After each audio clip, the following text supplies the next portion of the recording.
Welcome to our YouTube channel, where wisdom meets inspiration.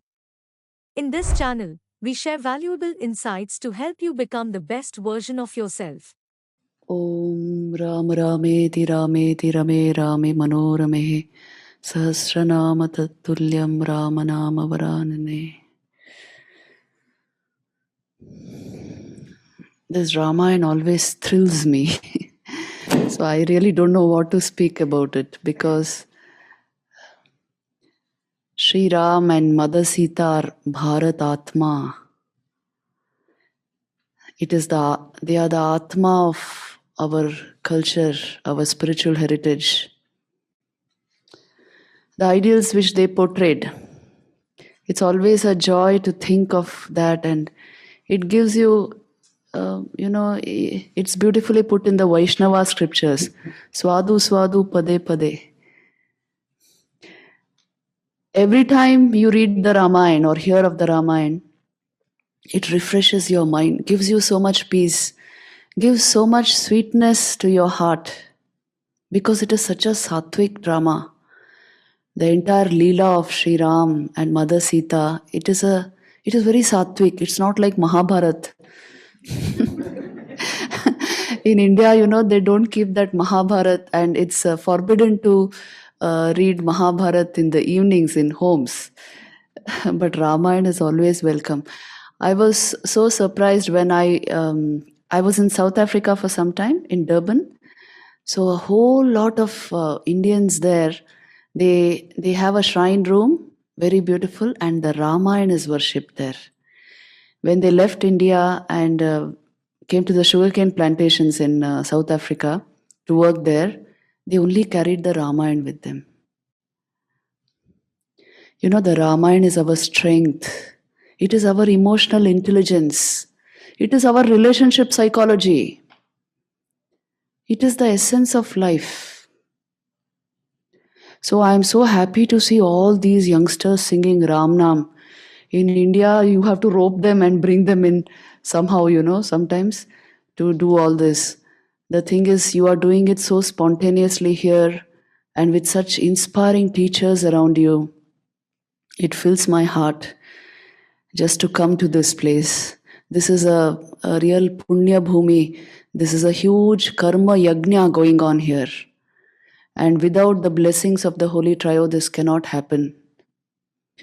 So we are very proud of Vivekananda Vidyapith and the work going on here. See, you don't know how the entire planet is yearning for the essence of Ramayana. All our problems around the globe, all the mental turmoil and the restlessness, the stress, the negativities, they are all due to emotional insecurities. You can trace all mental health issues to emotional insecurity. And the Ramayana is the solution to that, because it teaches you real emotional intelligence. I teach relationship psychology in some universities. And the only thing I introduce to them is the Ramayana. What better book do you have to tell you how relationships can strengthen your vitality, how relationships can transform you, help you reach the higher goals of life, what committed relationships can do?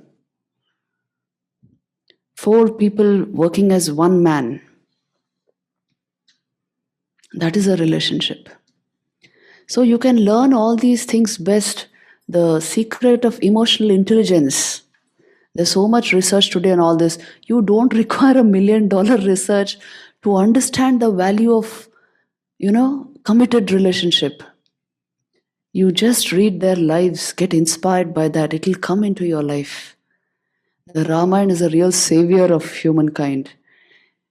It is supposed to be an itihas, part of Indian history. But it is the Leela of the Supreme. It is the Leela of the Lord. So He comes to teach, isn't it? So for eons, the Ramayana has inspired us. It is responsible for the original Indian cultural values. That is why Sri Ram and Mother Sita are the soul of India. Only when these children grow up, they will understand what the Ramayana stands for and how much it means to human life. If any of you have read the Iliad and Odyssey, you will understand what a sharp contrast Ramayana is. So the point is this: what lessons can we learn from the Ramayana? That is my topic. Frankly, I have not prepared anything for these talks because I think you know what I'm doing just now. I'm on a circuit of 8 universities in the US. All have organized talks and very big topics, like science of consciousness, signs of happiness. Makes me nervous even to think of it. But actually, the thing is very simple. It's to do with our consciousness. If we can unearth those possibilities and understand that, you will know the science of consciousness. It's always a first-person research. But because I have to interpret it in their language and make a sharp distinction between the way consciousness is being studied today in many universities and the way we are doing it in the IITs. So for all that, it requires some effort, and some. So actually, I'm doing that, and but places like these are always so. It gives my heart so much shanti and anand to just be here. The essential thing about the saga of Ramayana is the sheer purity of emotions in all these characters. Bhava Samshuddhi, it is called. It is the heart of emotional intelligence. Nobody in Western psychology will tell you this. But Bhava Samshuddhi is at the heart of emotional intelligence. If that is there, you will be at peace with yourself. There will be no emotional insecurities.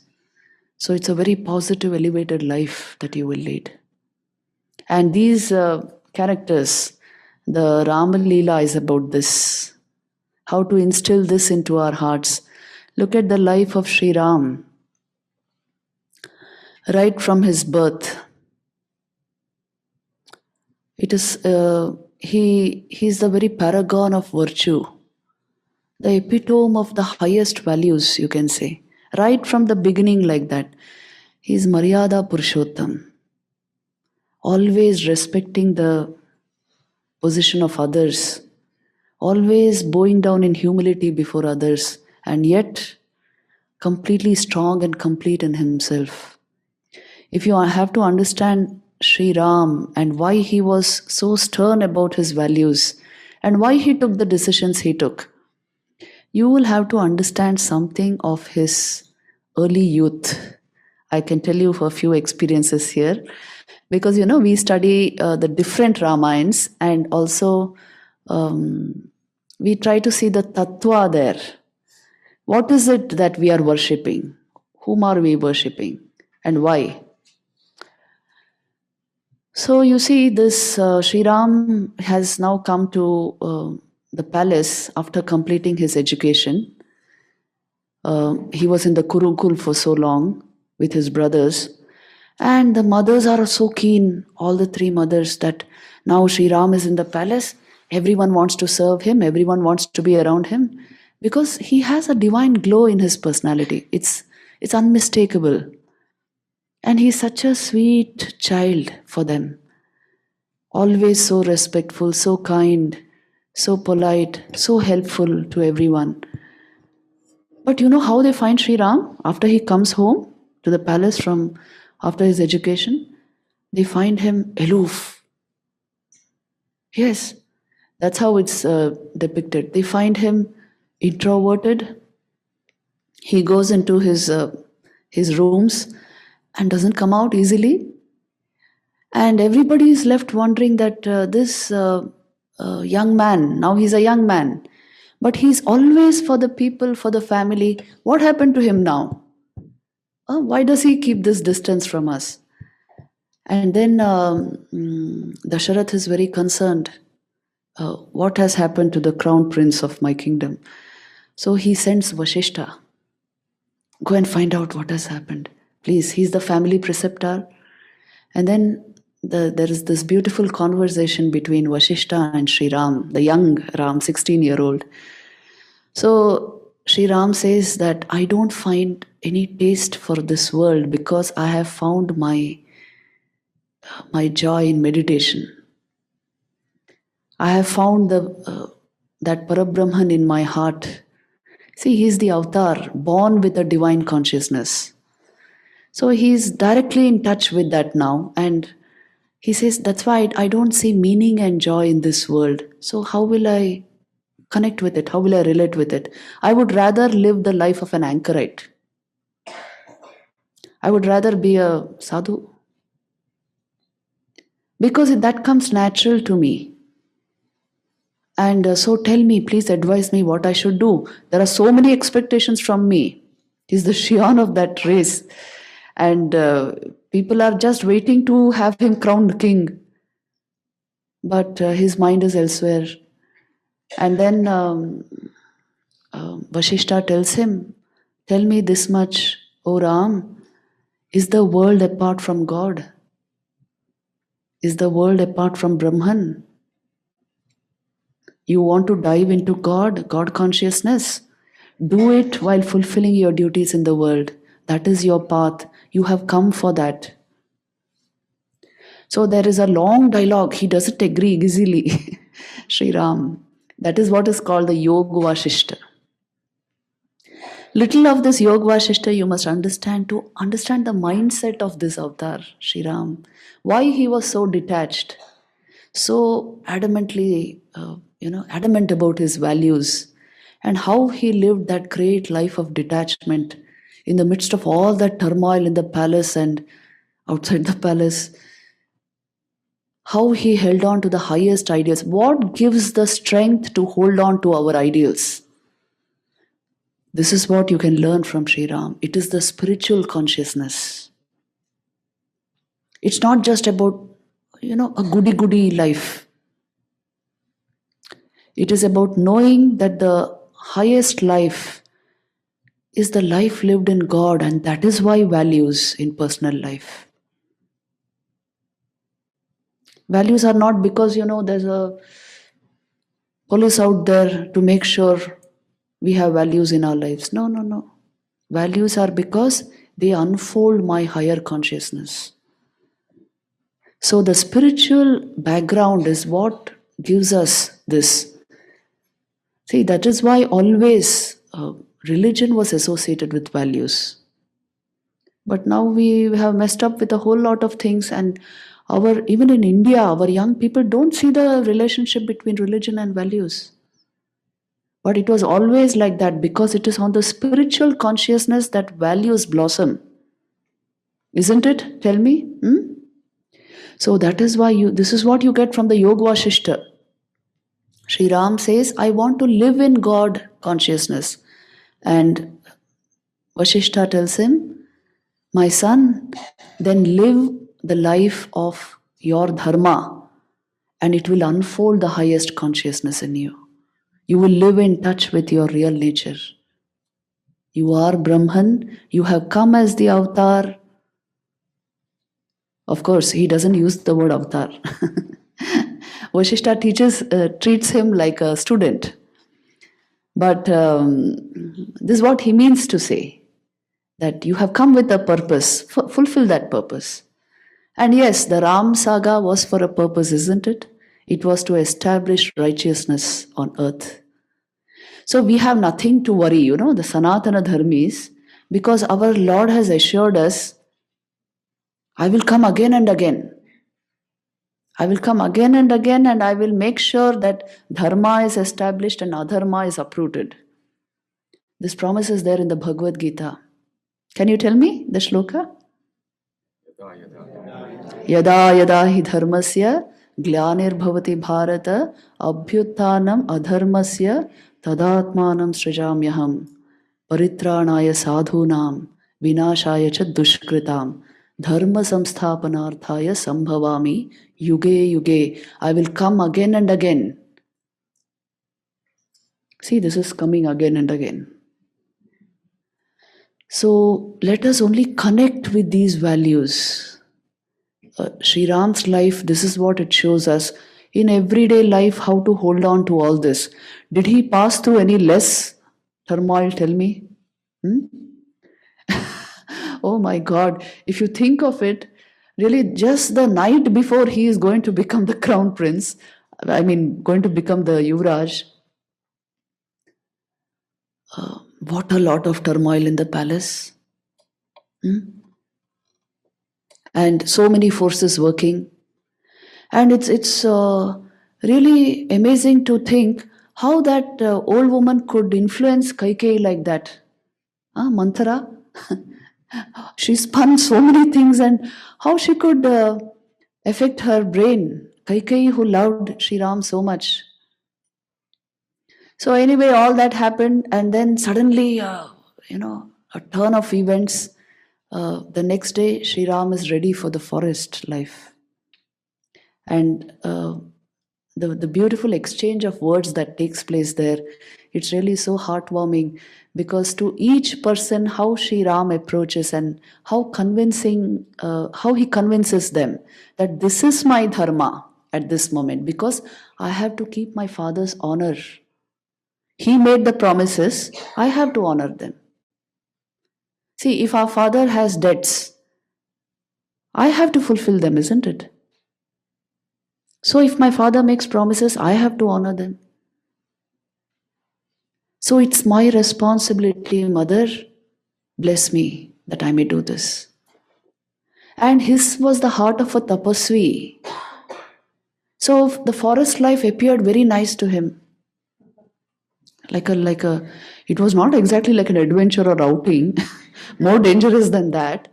But for him it was nothing. And look at Mother Sita. She was only a young girl.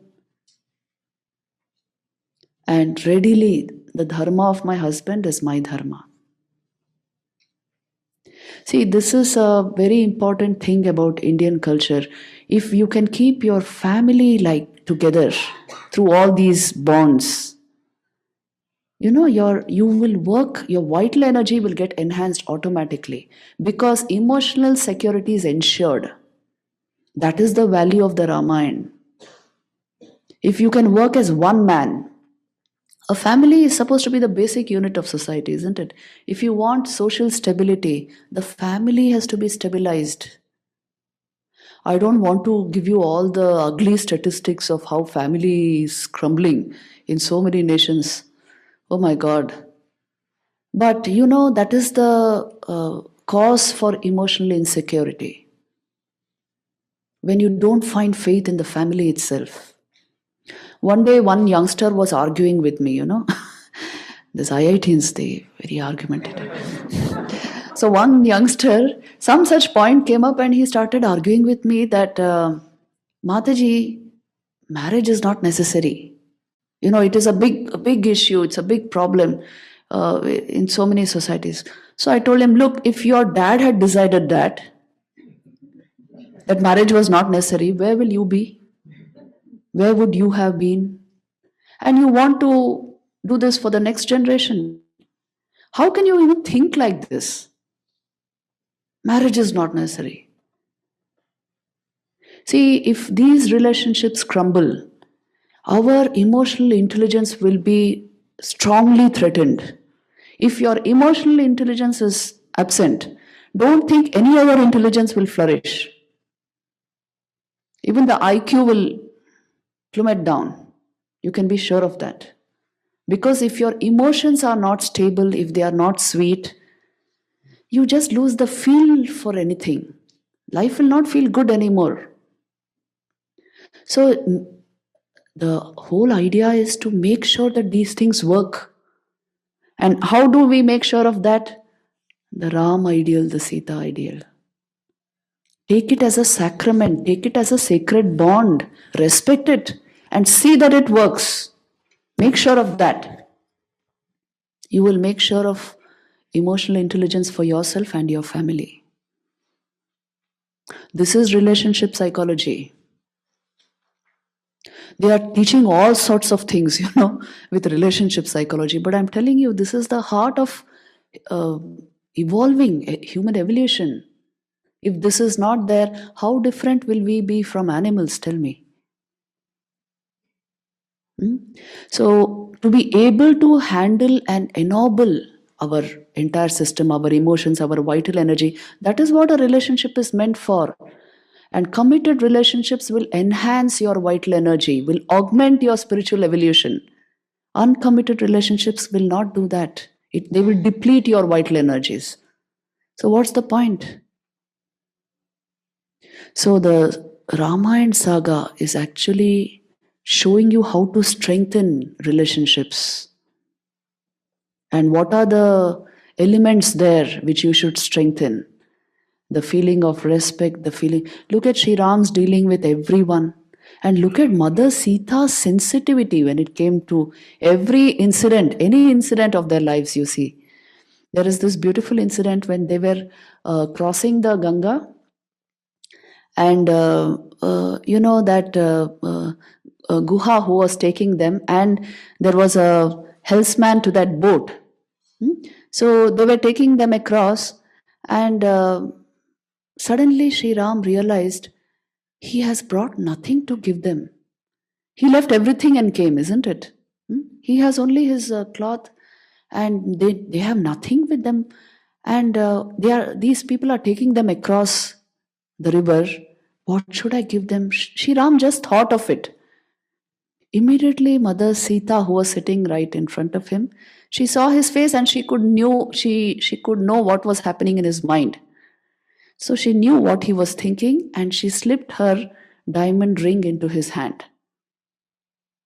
to be given to that helmsman. He refused, of course. पार किया मैंने तुमको अब तू मुझे पार करे, he said. But the point is this: they work as one being. See, this is what a great relationship does.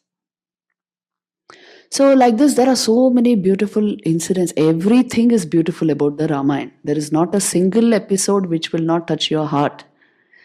And even in those times where Sri Ram has to go by his dharma. So you see big arguments even in India about all this. Why Sri Ram did this, why he killed Vali, and why he sent away Sita. You must understand these episodes contextually. In the context of those times where the government was very different, not anything like we know of today. This was important. Well, here everybody is very nice. In India, they will bring up huge arguments against this. You know, why this happened? Why Ram sent away Sita? What kind of injustice? Yes, it is a very unjust, cruel act which leaves you with so much pain. But why was it done? Because that time the government was something we know not of today. It was not even a constitutional monarchy. It was an absolute monarchy where the monarch was the highest ideal of the people. See, we can't think of that form of a government today. And that is why this was done. So that the people see the highest ideal in this. So the people of those times managed to do that. But we are now in a completely different context, in a different age, so we revolt against it. That's why I said these episodes are to be understood contextually. And you must see the dharma there, what is being followed. Sri Ram underwent as much suffering as Mother Sita did, isn't it? More than her, in fact. He lived just like her. But just to set an example to the people, to keep to the moral standards of those times, he did it. So always he stood by his dharma and put everything else aside. That is why he is the Maryada Purushottam, the very epitome of value. In fact, the transcendental values that his life shows us, portrays, you will not find them anywhere. You will not find them anywhere. Ramayana has been much misunderstood even. Like any other, even the Bhagavad Gita was misunderstood, in such a big way. It was banned in Russia for some time because they said it prescribed war.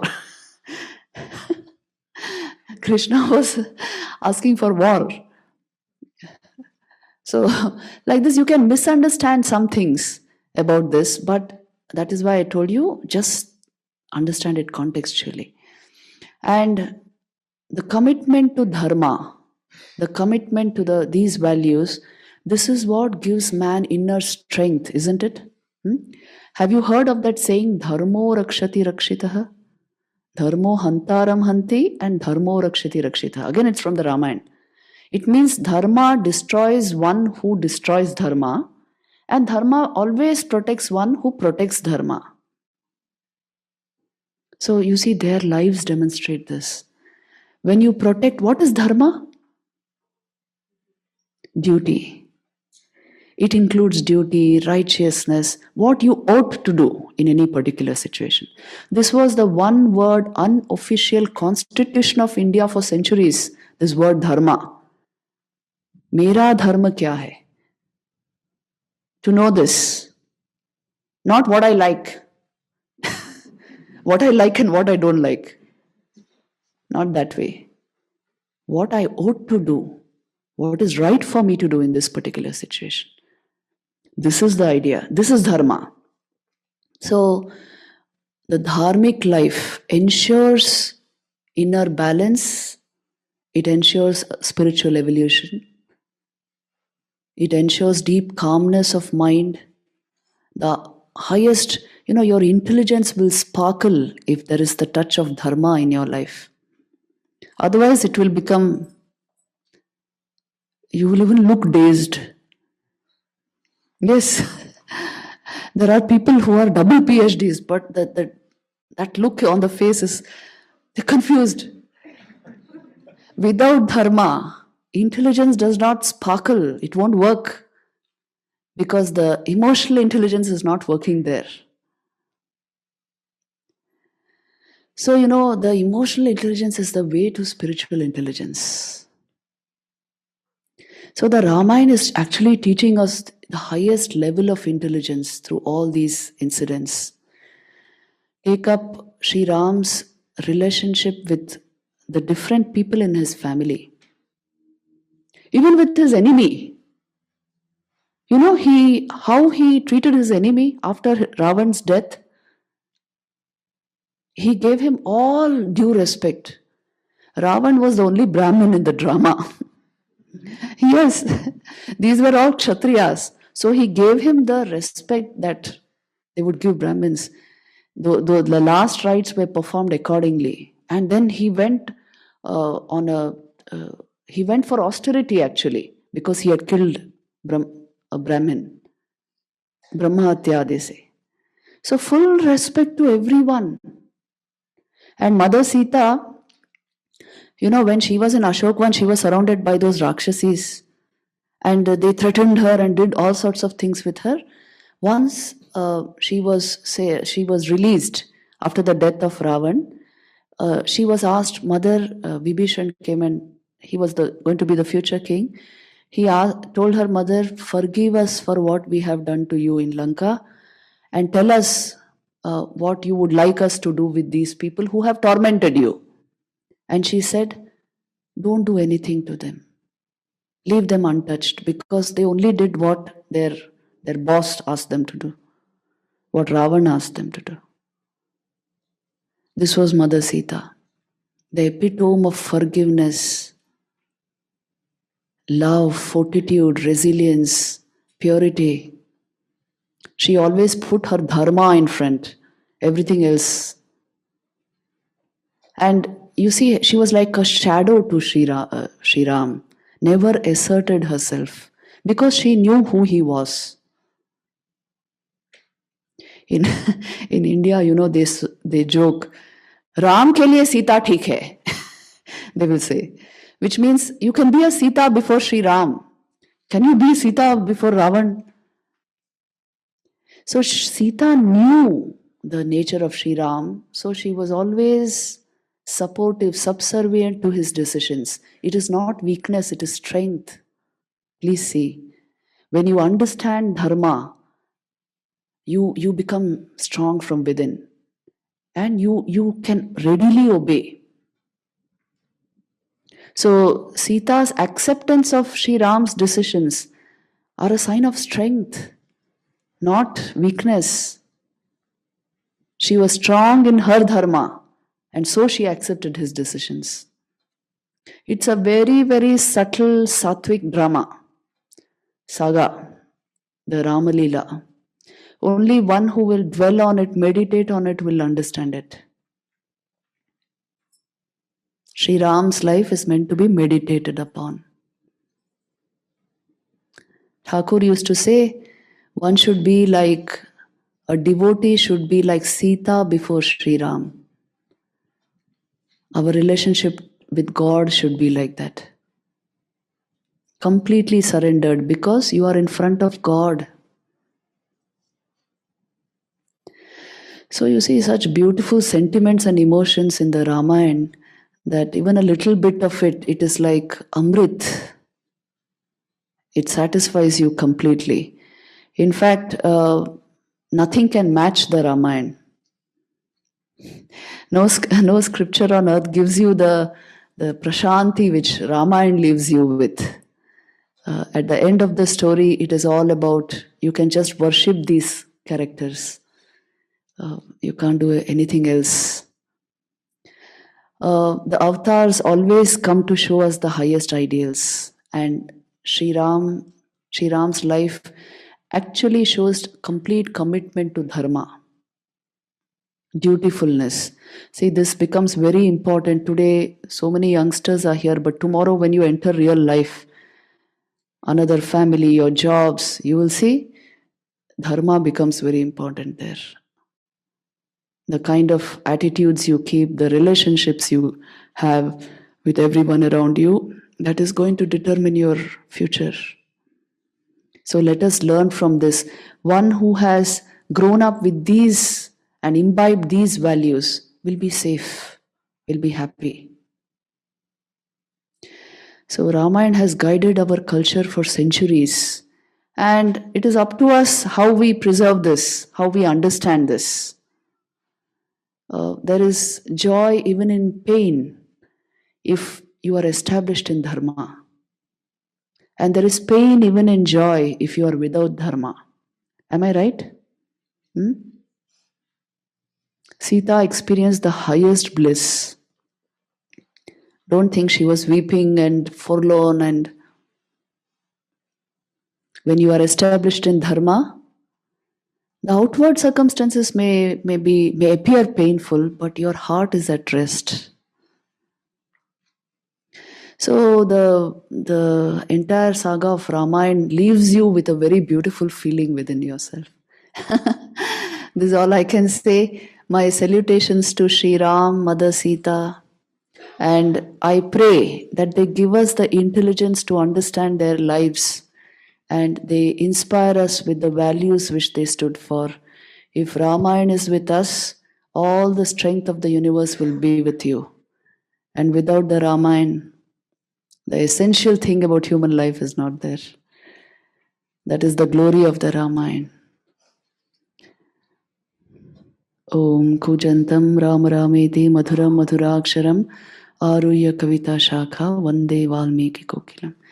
My salutations to Valmiki. Pranams to the Holy Trio.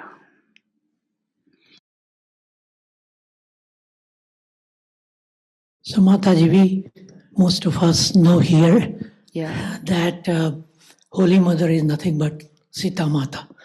How would you have few questions, sentences, your feelings of Holy Mother as Sita Mata? Yes. Holy Mother had all the qualities of Mother Sita.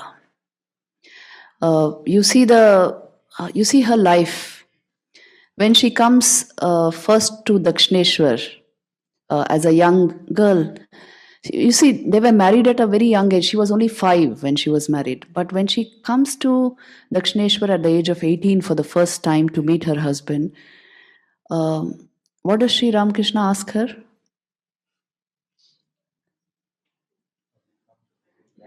Have you come to drag me into the world?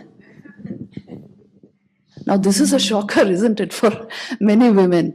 But what was mother's answer? No, I have come to serve you. I have come to help you. See, this is the Sita quality. We are talking about mother, no?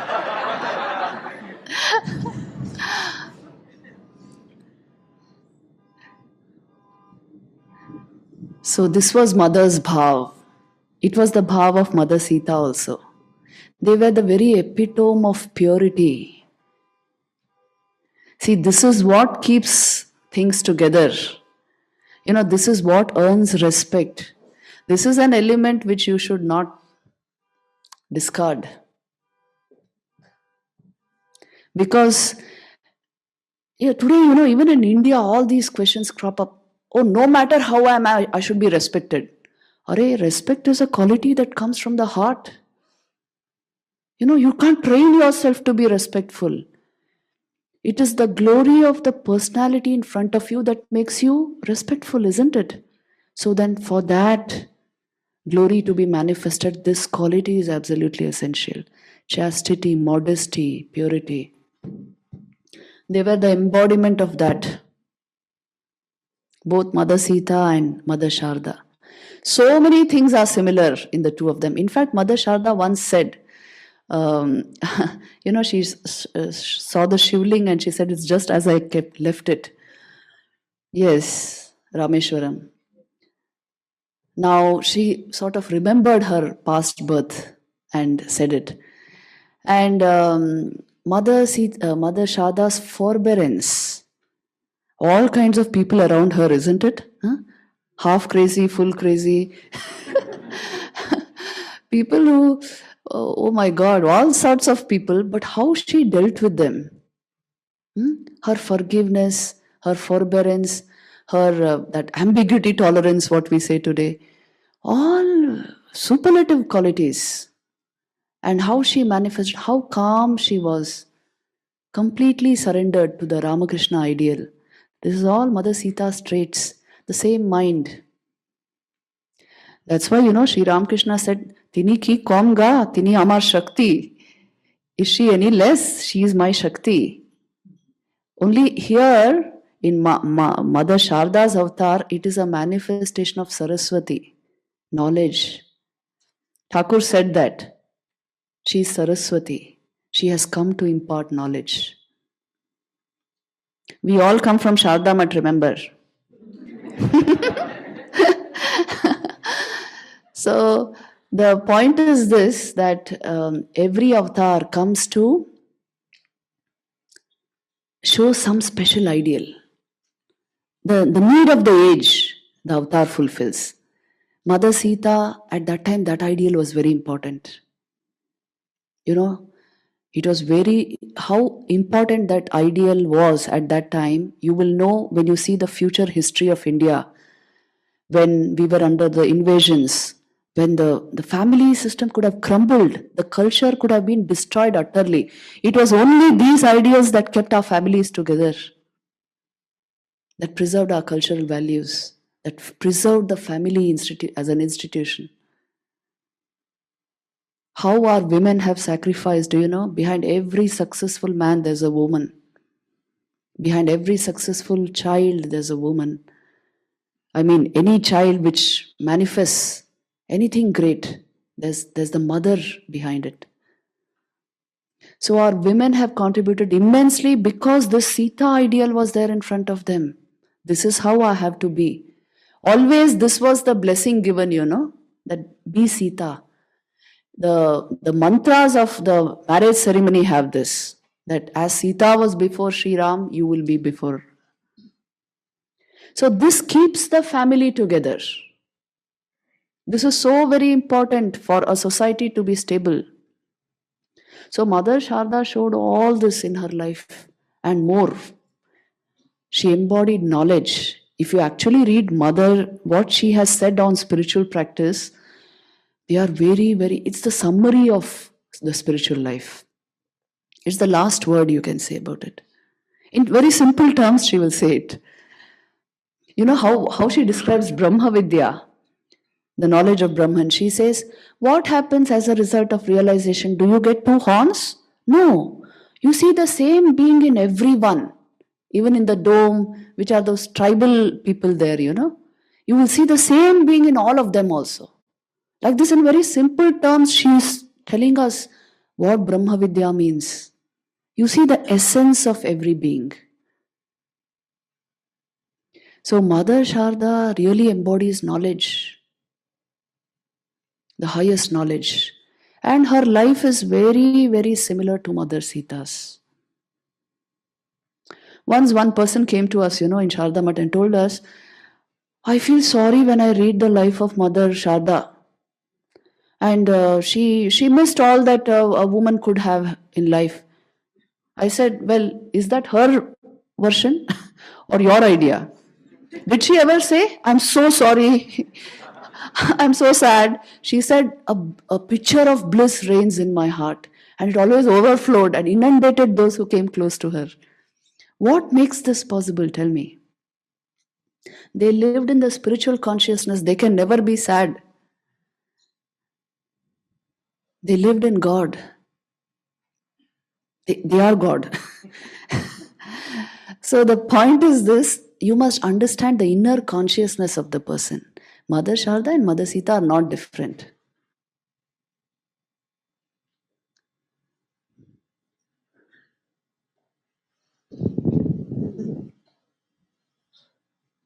Namaste Mataji. So the points of tension in Ramayana, probably even in Mahabharata, is trying to find one's swadharma, right? Yes. And it's very true even today because we are expected to work in a very materialistic world. Yeah. And you sense a conflict of duty towards society, towards your family, and your personal spiritual goals. How, and similar to what Rama had. So what is, I would say, algorithm or whatever, and how do you kind of go about figuring your own swadharma? Yes, see, that is a very important question. How do I identify my swadharma? Because today we don't even use that word. You see, swadharma is the innermost inclination of your mind. You will do it even without training. There are certain things in life, don't we do it that way? Yes? The innermost inclination or vocation of your soul. It inclines towards that always. That comes naturally to you. That is your swadharma. Now, to identify this is difficult in modern life because we are pulled in so many directions. This is good for you, that is good for you. Everybody is always advising us something, There's no time for searching your soul for what you want. So that is why it is important for you to get into, from time to time, to go into a retreat to identify the most important priorities of your inner life, to identify your swadharma. Because the following of your swadharma strengthens you from within.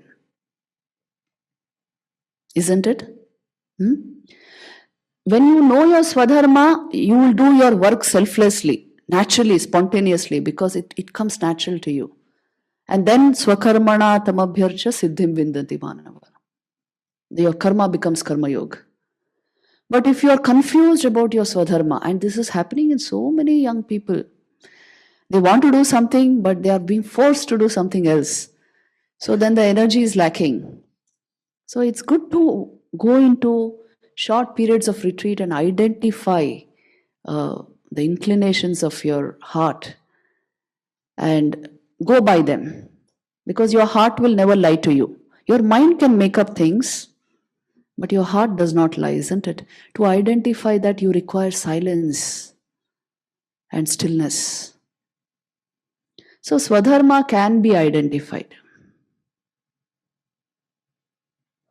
Yeah, Pranam Mataji. I liked your thought, what you said, in the incident of Vali, and that is conditionally valid or based on that, because of the governance situation at that time. Yeah. And this is very interesting that there is a change in governance. Because of that, there should be change in the dharma which we practice. And the one which I liked or I am interested to know is the example of a Bhishma. When he makes a promise, the situation was different.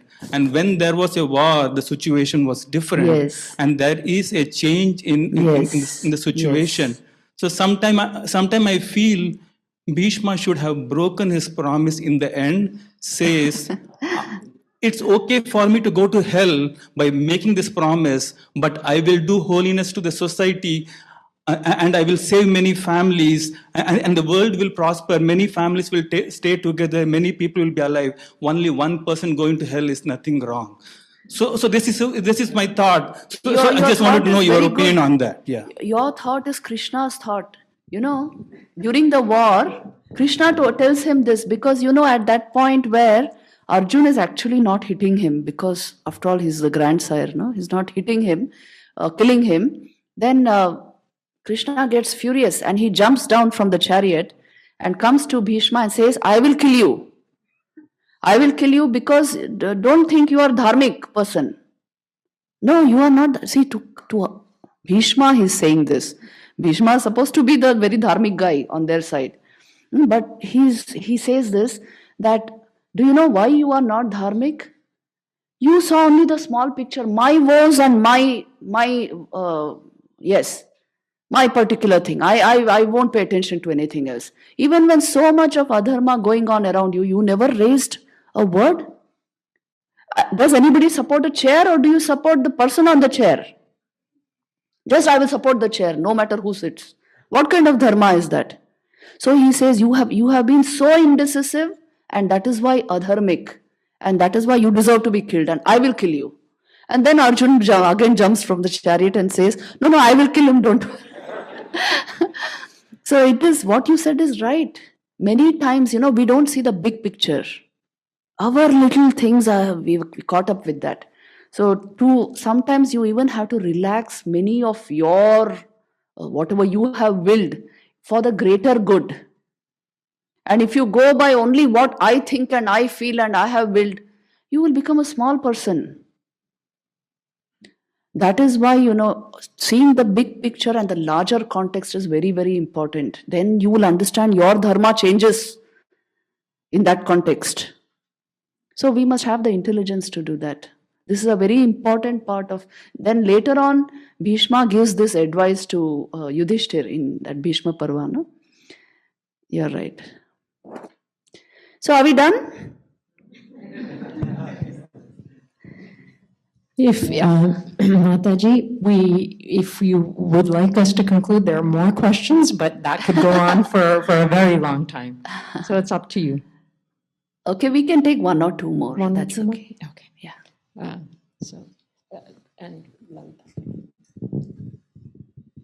I just wanted to thank you, Mother, for saying things about Sita. So that makes Lord Rama Sitaya Pate Namaha. But I had a question about drawing parallel between Thakur and Lord Rama. And we have seen Thakur go into Samadhi so often, so we can see that he is Avatara.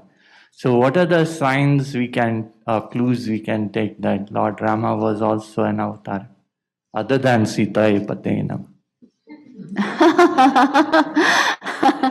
What are the signs that he was an avatar? Many people in his own lifetime didn't recognize him as an avatar. The rishis in Chitrakoot, they said, you are Dasharatha Nandan. We don't see you as an avatar. Avatar is very difficult to identify. Yeah, they don't pose as avatars, you see. They pose as ordinary human beings. So how do you identify an avatar? That's the question. How do you know Sri Ram is an avatar? See, the most important quality of an avatar is he is Kapala Mochan. He can change your karma just by will. He has that power. Coming into the proximity of Sri Ram changed the very mindset of all people. Even Ravan, the first time he saw Sri Ram, there is a very beautiful verse there. Actually, a stuti came to his mind, Yes, a stuti comes to his mind. He feels like worshipping, but he's playing the role of the villain. So he has to act like the villain there in that drama. So whatever he did, he always, Thakur says this in Kathamrit, that Ravan says at one place that if I contemplate on the beauty of Sri Ram, even the most beautiful woman in the world will appear like ashes to me, not to speak of the wife of another. Now, what is this phenomenon? See, this is what the power of the avatar can be felt by those who are around him. And in the case of Sri Ram, he could turn the destinies of people, the mindset of people just like that. So this is what makes him an avatar. You know him for the war and he fought and he's so brave and all that. All that is there, yes. But most of all, it is this capacity to just change the mind of another. He can do that. It's a spiritual power. Just like how we can influence each other through ideas, they have such an enormous vitality within them. They can just change your mind without anything.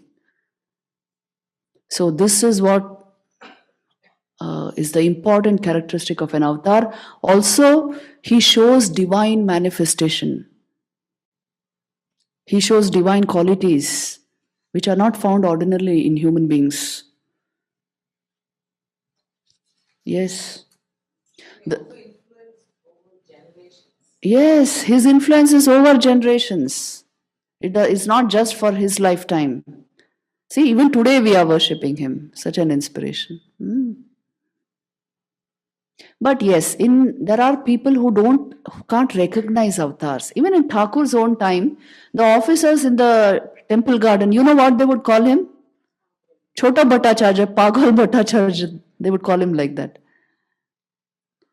So it's difficult to identify an avatar, but you can know it by the impact finally he has on your mind.